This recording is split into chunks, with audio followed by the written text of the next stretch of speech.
Mr. Gaetz, why didn't you go forward right now? And are you backing off your plans to push him out of the speakership? No one's in town yet. It's Monday on a fly-in day at noon. I think we'll have more folks later this afternoon. Congressman Gaetz, plan to do it today? Speaker McCarthy said he will survive this. Should he be that confident?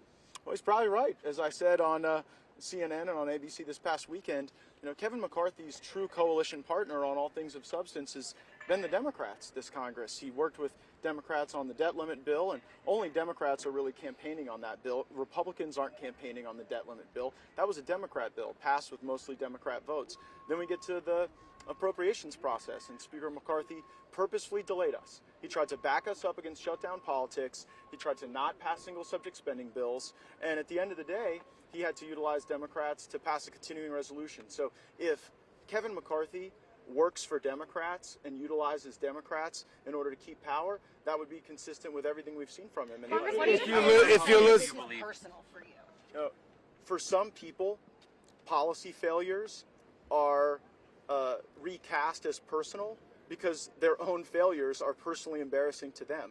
This isn't personal. I can cite to you the specific elements of House rules that have been violated. Kevin McCarthy agreed to a rule that we would have 72 hours to read legislation. He blew past that. Kevin McCarthy agreed to a rule that we would not put anything over $100 million on the suspension agenda so that it couldn't be amended. He blew past that. Kevin McCarthy agreed to the Hastert rule, which is that you would never use the Democrats to roll a majority of the majority.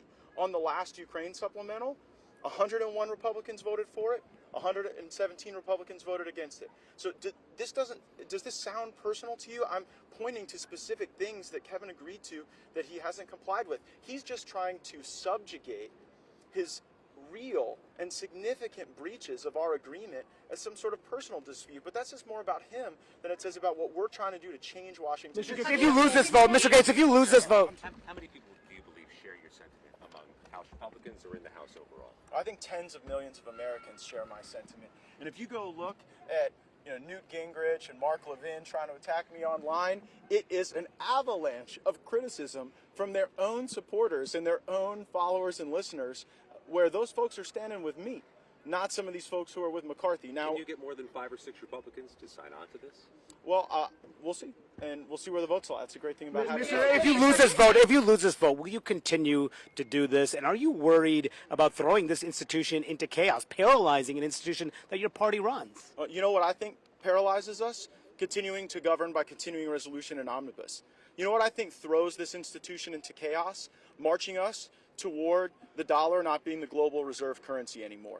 You talk about chaos as if it's me forcing a few votes and filing a few motions. Real chaos is when the American people have to go through the austerity that is coming if we continue to have $2 trillion annual deficits. You don't know chaos until you've seen where this Congress and this uniparty is bringing us. Chaos is not forcing us. Who would you want to file the motion instead? What? Who would you want to see as speaker Yeah, look, instead? we have a lot of talented people in our conference. There's probably 100 Republicans in Congress that I would vote for speaker, and maybe 100 Republicans throughout the country that I would vote for. Remember, the speaker doesn't have to be... Like who? Hold on. Excuse me, I'm finishing, Sorry. finishing answering your question, but if you interrupt it, then the other people can't use my answer. Then they just get you asking questions, and they don't want to put you on because you're not an anchor or a reporter for their network. So the answer to your question is that we have a lot of folks in Congress who I think would be very capable to serve as speaker. We need to rebuild trust. And so I think we need someone who can connect the most conservative features of our conference to the most moderate features of our conference. And I understand that. I'm not running for speaker. I understand that it might not be someone who agrees with me on every position, but it is awkward to talk about names until we understand how Mr. Scalise comes out of his treatment for blood cancer. I am not the type of person that just says you blow by somebody because they're getting a medical treatment. Just to follow up on You didn't obviously move this resolution today here. Some are saying, well, you're going to maybe string this along for a few days. Tell us parliamentarily what your goal is. Are you going to drop this at 2 o'clock? Are you going to wait for the answers to your questions and then drop this Wednesday, Thursday? Explain the timing of this. Yeah, I'm going to be doing it this week. Has President Trump talked to you about this? On Manu's question, if this does fail, will you bring this up again? Yeah.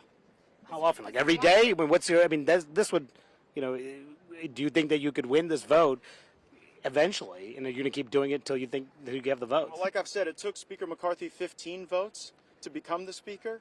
So until I get to 14 or 15, I don't think I'm being any more dilatory than he was. Some of your colleagues say that they want to change the motion to vacate rule after you bring it forward, saying that one person shouldn't be allowed to do this. Obviously, that was an agreement that you came to in January. What do you say to those colleagues who want to change the motion to vacate? These are GOP colleagues. It's certainly within the prerogative of my colleagues to offer any change to the rules that they would like. That would be subject to a vote on the House floor, and there's a procedure and a process to do that. The rules aren't written in stone, and so we'll see how that goes. Have you spoken to President Trump about this? I have. And what was his advice to you? I think I'm going to keep that between the two of us. Have you talked to Speaker McCarthy? Why are you waiting? Excellent catch. Waiting for later this week.